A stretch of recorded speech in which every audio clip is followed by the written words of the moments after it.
Sebelum Islam masuk ke tanah Jawa, mayoritas masyarakat Jawa menganut kepercayaan, animisme, dan dinamisme. Selain menganut kepercayaan tersebut, masyarakat Jawa juga dipengaruhi oleh Ansharanshar, budaya Hindu dan Buddha dari India. Seiring dengan waktu berjalan, tidak lama kemudian Islam masuk ke Jawa melewati Gujarat dan Persia.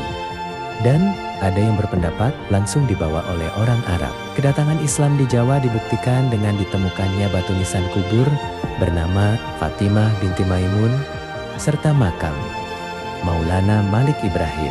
Saluran-saluran Islamisasi yang berkembang ada 6, yaitu perdagangan, perkawinan, tasawuf, pendidikan, kesenian, dan politik.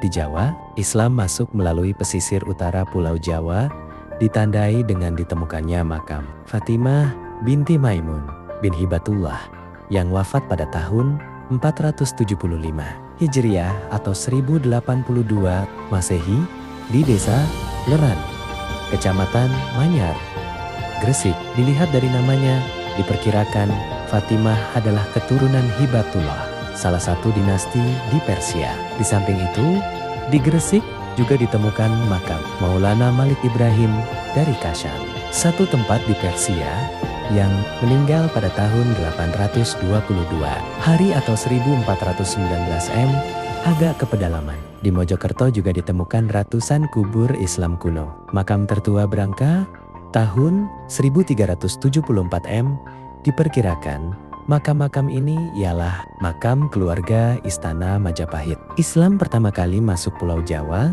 berasal dari Sultan Khalifah Turki Utsmani Muhammad I saat mendapatkan wangsit atau mimpi. Dalam mimpinya, dia diminta mengirimkan 9 ulama ke Pulau Jawa untuk melakukan dakwah menyebarkan agama Islam di tanah itu. Sultan akhirnya mengumpulkan umat Islam terkemuka di dunia untuk mencari ulama yang memiliki ahli dalam berbagai bidang. Dari ke-9 ulama yang diutus, mereka memiliki kemampuan dan kelebihan masing-masing. Mereka juga disebut Wali Songo pertama yang ditugaskan masuk ke wilayah Nusantara. Ahli dakwah, ahli ekologi, meteorologi, dan kemampuan lain. Adapun jumlah 9 orang tersebut disebar menjadi 3 kelompok, daerah timur, tengah, dan barat. Jika satu meninggal atau pulang, akan dikirim kembali ulama lain dari Pulau Syam untuk mengisinya. Misi dakwah tersebut tidak semulus yang dikira, karena waktu itu masyarakat Jawa masih berpegang teguh pada ajaran nenek moyang. Banyak tempat masih hutan belantara dan dikuasai oleh bangsa jin, demit, serta makhluk halus. Masyarakat Jawa pada masa itu masih yakin dengan perdukunan dan tradisi klinik di masa itu. Tidak jarang utusan tersebut dari negara Timur Tengah tersebut wafat dan gugur dalam misi itu. Ada yang terkena tsunami, disantet, digigit binatang buas, dan banyak kendala lain. Sultan Utsmani sempat bingung karena sulitnya menaklukkan Pulau Jawa. Akhirnya diutuslah satu ulama, Syekh Subakir, ulama ahli kebatinan, ekologi, dan geofisika bernama Syekh Subakir.